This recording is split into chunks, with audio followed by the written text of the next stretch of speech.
আজ নৈহাটি ডিভিশনাল ইঞ্জিনিয়ারের অফিসের বাইরে পথসভা করে স্মার্ট মিটার বসানোর প্রতিবাদ করেন সিটু নেত্রী গার্গী চ্যাটার্জি।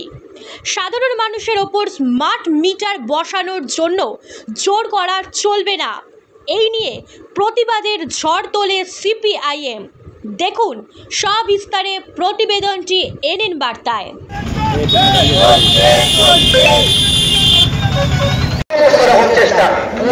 সেখানকার ইঞ্জিনিয়ার থেকে শুরু করে শ্রমিক কর্মচারীরা তারা 3 দিন ধরে লাগাতার ধর্মঘট করে রুখে দিয়েছেন স্মার্ট মিটার, এই টোটাল স্মার্ট মিটার। উত্তরপ্রদেশে এই টোটাল স্মার্ট মিটার রুখে দিয়েছেন সেখানকার মানুষ।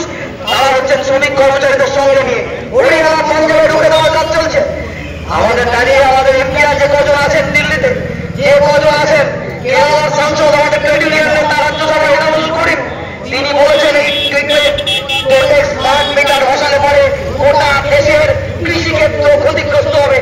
কমার্শিয়াল ক্ষেত্রে যেখানে ঠিক আছে, কেউ কোথাও কোথাও বলছে যে বাড়িতে বসাবো না, কমার্শিয়াল দোকানে বসাচ্ছি, ব্যবসার ক্ষেত্রে বসাচ্ছি, আরো বেশি করে সেই সমস্ত ক্ষেত্রের ক্ষতি হয়ে যাবে এই কস্ট সাবসিডি উঠে যাওয়ার ফলে।